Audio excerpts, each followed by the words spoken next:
कहानी शुरू होती है एक गांव से, जहां लाजवंती यानी माला सिन्हा अपने भाई चौधरी शंभूनाथ यानी बलराज साहनी के साथ रहती है। लाजवंती का भाई पूरे गांव में बेहद रसूख रखता था और साथ ही वो गांव के चौधरी भी हैं। चौधरी शंभूनाथ अपनी इकलौती छोटी बहन लाजवंती से बेहद प्यार करते हैं और हर रोज की तरह एक दिन अपनी बहन को सुबह सुबह उठाते हैं। वहीं दूसरी तरफ बसंती यानी शशिकला भी इस गांव में पोस्टमैन की बेटी है। पोस्टमैन अपनी बेटी बसंती और अपने बेटे कालू यानी धूमल के साथ रहते हैं। एक दिन हर रोज की तरह बसंती अपने भाई और पिता के लिए रोटी बना रही होती है। इसके बाद बसंती अपने बापू के साथ स्कूल चली जाती है। वहीं दूसरी तरफ लाजवंती भी स्कूल जाती है। लाजवंती और बसंती आपस में सहेलियां हैं और दोनों एक ही स्कूल में पढ़ाई करने जाती हैं। एक दिन मास्टर जी लाजवंती की ठीक से पढ़ाई न करने की आदत की वजह से उसकी पिटाई कर देते हैं, जिसके बाद लाजवंती रोते हुए अपने घर जाती है। वो अपने भाई से कहती है कि अब वो कभी भी स्कूल नहीं जाएगी। इस बात के लिए लाजवंती को डांटने की बजाय चौधरी शंभूनाथ उसकी हाँ में हाँ मिलाना शुरू कर देते हैं। वो उसे चुप कराते हुए उसके रोने का कारण पूछते हैं, जिस पर लाजवंती उन्हें बताती है कि मास्टर जी ने पढ़ाई ठीक न करने के कारण उसकी पिटाई की। लाजवंती को यूं रोता हुआ देख चौधरी शंभूनाथ से रहा नहीं जाता। वो मुनीम जी से मास्टर जी को बुलाने के लिए कहते हैं। चौधरी शंभूनाथ मास्टर जी को कहते हैं कि वो अपनी बहन को स्कूल सिर्फ अपने दोस्तों के साथ खेलने कूदने भेजते हैं और मन बहलाने के लिए भेजते हैं, न कि पढ़ने। लिहाजा अब से क्योंकि उनकी बहन भी स्कूल नहीं जाना चाहती, वो अपनी बहन को स्कूल नहीं भेजेंगे। अगले दिन बसंती अपने बापू के साथ स्कूल जा रही होती है तो लाजवंती को भी स्कूल चलने के लिए कहती है। इसके बाद फिर एक बार बसंती के पिता चौधरी शंभूनाथ को समझाते हुए कहते हैं कि अगर लड़की पढ़ी लिखी न हो तो उसे अच्छा लड़का मिलना मुश्किल हो जाता है। बसंती के पिता के बहुत समझाने के बाद भी चौधरी शंभूनाथ अपने फैसले पर जस के तस हैं और आखिरकार लाजो का स्कूल जाना छूट जाता है और लाजवंती अपने भाई के आंगन में एक खुशनुमा जिंदगी जीते हुए धीरे धीरे बड़ी हो जाती है। और फिर एक दिन वो अपनी बचपन की सहेली बसंती से मिलने उसके घर जाती है। तभी बसंती के पिता लाजवंती से कहते हैं कि अच्छा हुआ तुम चली आई। वो उसके हाथ में एक चिट्ठी रखते हैं और उसे कहते हैं कि ये चिट्ठी वो अपने भाई को दे दे। लाजवंती चिट्ठी लेकर पढ़ने लगती है, लेकिन पढ़ नहीं पाती क्योंकि उसने तो बचपन में ही पढ़ाई छोड़ दी थी। ये देखकर बसंती लाजवंती से चिट्ठी ले लेती है और चिट्ठी को पढ़ने लगती है।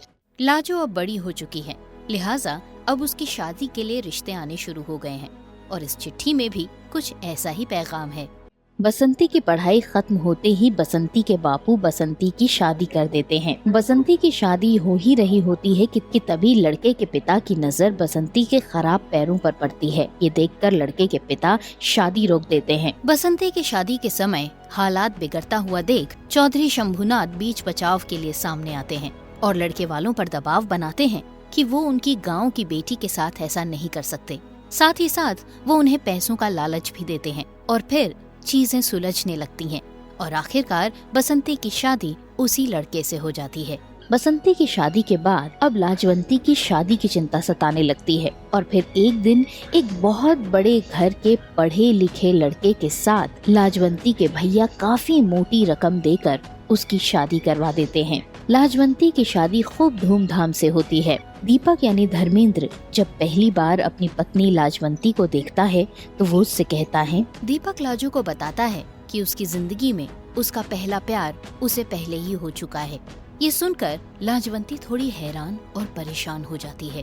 इसके बाद दीपक अपने बारे में उसे बताता है। वो लाजवंती को बताता है कि उसकी शादी तो बहुत पहले ही हो चुकी है और फिर वो उसे उसकी सौतन से मिलवाने ले जाता है। दीपक की बातें सुनकर लाजवंती हैरान हो जाती है, लेकिन जब दीपक लाजवंती को अपनी लाइब्रेरी की तरफ लेकर जाता है तो लाजवंती को ये समझते देर नहीं लगती कि दीपक उसे कुछ और ही बताना चाहता है।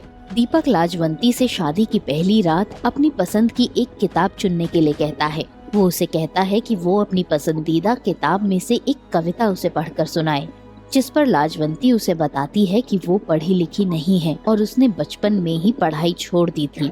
ये बात सुनते ही दीपक के पैरों तले जमीन खिसक जाती है। चौधरी शंभूनाथ जैसे रसूखदार आदमी की इकलौती बहन लाजवंती की शादी एक बेहद बड़े घर के पढ़े लिखे लड़के दीपक के साथ हो चुकी है। लेकिन जब दीपक को इस बात का पता चलता है कि लाजवंती को पढ़ना लिखना नहीं आता तो उसके पैरों तले जमीन खिसक जाती है। उसे ऐसा महसूस होने लगता है जैसे कि उसके साथ उसके जीवन का सबसे बड़ा धोखा हुआ है। वहीं दूसरी तरफ लाजवंती को अब ये एहसास होता है कि बचपन में पढ़ाई लिखाई छोड़कर उसने जिंदगी की सबसे बड़ी भूल की थी। क्या किताबों को अपनी जिंदगी मानने वाला दीपक कभी अपनी अनपढ़ पत्नी लाजवंती को स्वीकार कर पाएगा? क्या लाजवंती कभी अपने आप को दीपक के लायक बना पाएगी? क्या होगा अब दीपक और लाजवंती की जिंदगियों का? आइए जानते हैं। शादी के अगले दिन लाजवंती की सास लाजवंती से कहती है कि आज घर में काम करने वाला रामू आया नहीं है तो वो रसोई में जाकर दीपक के लिए नाश्ता तैयार कर दे। वहीं दूसरी तरफ दीपक कॉलेज जाने के लिए तैयार हो रहा है।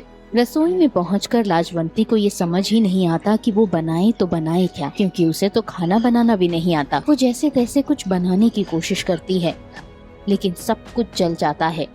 लाजवंती का बनाया जला भुना खाना देखकर दीपक गुस्से में आ जाता है और बिना कुछ खाए पिए वहाँ से जाने लगता है, जिस पर दीपक की माँ बुड़बुड़ाते हुए कहती है कि उसकी तो किस्मत ही खराब है क्योंकि उसके घर लाजवंती जैसी अनपढ़ बहू आई है।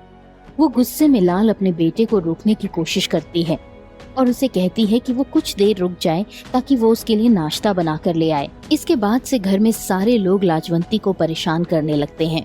लाजवंती की बातें सुनकर दीपक गुस्से में उसे कहता है कि उसे उसकी कोई जरूरत नहीं है। इसके बाद लाजवंती अपने छोटे देवर को एक चिट्ठी लिखने को कहती है, जिस पर उसका छोटा देवर ऐंठ कर उसे जवाब देता है कि भैया तो बड़ी बड़ी किताबें लिखते हैं और आपको एक चिट्ठी तक लिखनी नहीं आती। इतने में घर में काम करने वाला रामू लाजवंती से कहता है कि वो उसकी चिट्ठी लिख देगा।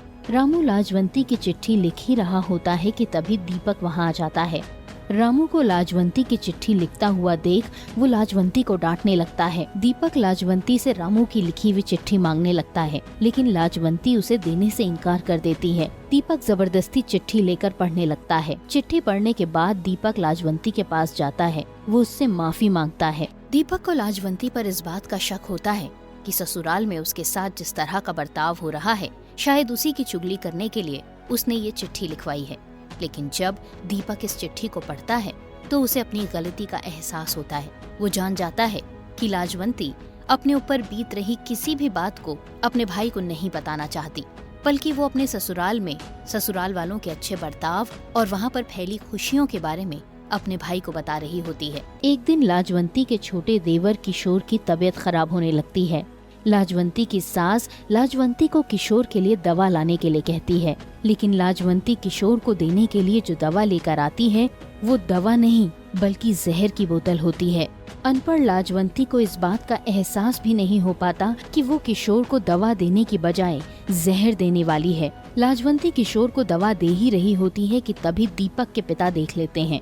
दवा की जगह जहर की बोतल देखकर दीपक के पिता आग बबूला हो जाते हैं और लाजवंती को बुरा भला कहने लगते हैं। वो लाजवंती की इस गलती की वजह से उसे घर से बाहर निकाल देते हैं कि तभी लाजवंती के भैया वहाँ आ जाते हैं। बहन के साथ हो रहे इस बुरे बर्ताव को देखकर चौधरी शंभुनाथ परेशान हो जाते हैं। वो अपनी बहन को तुरंत अपने साथ घर ले जाने की बात करते हैं, लेकिन लाजो अपने भाई को वहाँ डांट देती है और साफ साफ कह देती है कि उसके घर के मामले में उन्हें पढ़ने की जरूरत नहीं है।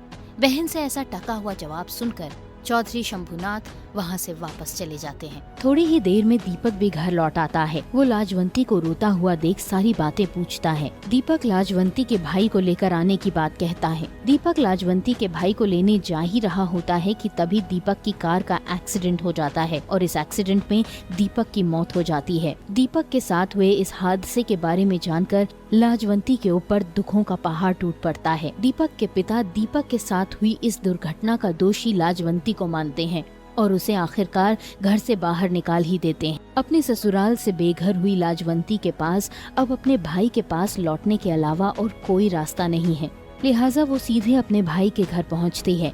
लेकिन घर पर ताला लगा हुआ देख उसे कुछ समझ नहीं आता। पड़ोसियों से पूछने पर पता चलता है कि उसके भाई के हाथों किसी का कत्ल हो चुका है। पहले से ही परेशान लाजवंती को जब अपने भैया के बारे में ये सब पता चलता है तो उसके पैरों तले जमीन खिसक जाती है। लाजवंती को अब कुछ समझ नहीं आ रहा है कि वो करे तो करे क्या, जाए तो जाए कहाँ। और फिर आखिरकार लाजवंती बसंती के घर जाती है। वहाँ जाकर उसे पता चलता है कि अब बसंती के घर में भी कोई नहीं रहता। गांव वाले उसे बताते हैं कि बसंती के पिता की मौत के बाद उनका पूरा परिवार गांव छोड़कर चला गया है। जहाँ एक तरफ लाजवंती अब इस दुनिया में अकेली रह गई है, तो वहीं दूसरी तरफ लाजवंती का भाई अपनी बहन को एक दिन मिलने उसके घर पहुँचता है। लेकिन उसके घर पर ताला लगा हुआ देख वो आसपास के लोगों से उसके बारे में पूछता है। बेसहारा लाजवंती अब अपने लिए काम ढूंढना चाहती है। वो इधर उधर काम की तलाश में निकलती है, लेकिन लाजवंती को कोई काम नहीं मिलता, क्योंकि लाजवंती तो पढ़ना लिखना जानती ही नहीं है और खाना तो उसने कभी जिंदगी में नहीं बनाया। एक दिन लाजवंती भूख के कारण बेहोश हो जाती है कि तभी एक औरत लाजवंती को पहचान लेती है। वो लाजवंती को अपने घर ले आती है। ये औरत कोई और नहीं बल्कि लाजवंती की बचपन की सहेली बसंती है। बसंती के घर पर ही लाजवंती एक प्यारी सी बेटी को जन्म देती है। बसंती किसी भी कीमत पर अपनी बचपन की सहेली लाजवंती की मदद करना चाहती है, लिहाजा वो उसे हर काम सिखाती है, कपड़े सिलना, पढ़ाई लिखाई, सब कुछ। लाजवंती अपनी बेटी का नाम किरण रखती है और बड़ी ही कठिनाई से अपनी बेटी को पढ़ा लिखा कर बड़ा करती है। लाजवंती की बेटी किरण अपने पिता की तरह पढ़ाई में बेहद होशियार है और अब वो ग्रेजुएशन कर चुकी है और उसने अपने कॉलेज में टॉप किया है। और इसी वजह से कॉलेज के फंक्शन में किरण को सम्मानित करने के लिए ठाकुर महेंद्र नाथ को चीफ गेस्ट के तौर पर बुलाया जाता है। जब ठाकुर महेंद्र नाथ की मुलाकात किरण को सम्मान देते हुए जब ठाकुर महेंद्र नाथ की मुलाकात किरण से होती है, तो वो मंच पर ही किरण की माँ की बेहद तारीफ करते हैं, बिना ये जाने कि किरण की माँ कोई और नहीं बल्कि उन्हीं की बहू लाजू है। किरण निहायती खूबसूरत होने के साथ साथ पढ़ाई में भी अव्वल है और ठाकुर महेंद्र नाथ का छोटा बेटा किशोर उस पर बुरी नजर रखता है। एक दिन कुछ लोग किरण को उठा कर ले जाते हैं कि तभी उसकी माँ देख लेती है और उसे बचाने पीछे पीछे भागती है। रास्ते में उसे एक आदमी मिलता है। वो उस आदमी से मदद मांगती है। ये आदमी कोई और नहीं बल्कि लाजवंती का खोया हुआ भाई चौधरी शंभुनाथ है। दोनों भाई बहन मिलकर अपनी बेटी को बचाने जाते हैं और आखिरकार वो उस शख्स तक पहुँच ही जाती है जिसने उसकी बेटी किरण को उठाया है। ये शख्स कोई और नहीं बल्कि लाजवंती का देवर किशोर है। लाजवंती किशोर को किरण को छोड़ने के लिए कहती है। किशोर पर लाजवंती की किसी भी बात का कोई असर नहीं होता। बहुत समझाने पर भी जब किशोर नहीं मानता तो लाजवंती के हाथ से किशोर को गोली लग जाती है और किशोर की उसी समय मौत हो जाती है। इतने में लाजवंती के भाई अपनी बहन के हाथ से पिस्तौल लेकर खून का सारा इल्जाम अपने ऊपर ले लेता है और जेल चला जाता है। अपनी बहन का जुर्म अपने सिर लेने वाला चौधरी शंभुनाथ अपनी बहन और भांजी को एक नया जीवन देता है और इसी के साथ भाई और बहन की ये कहानी हमेशा हमेशा के लिए अमर हो जाती है। ट्रेंडिंग चैट पर ये थी हमारी आज की कहानी। इसी तरह की और भी इंटरेस्टिंग कहानियों को देखने के लिए हमारे YouTube चैनल को सब्सक्राइब करें और फॉलो करें हमारे Instagram और Facebook अकाउंट।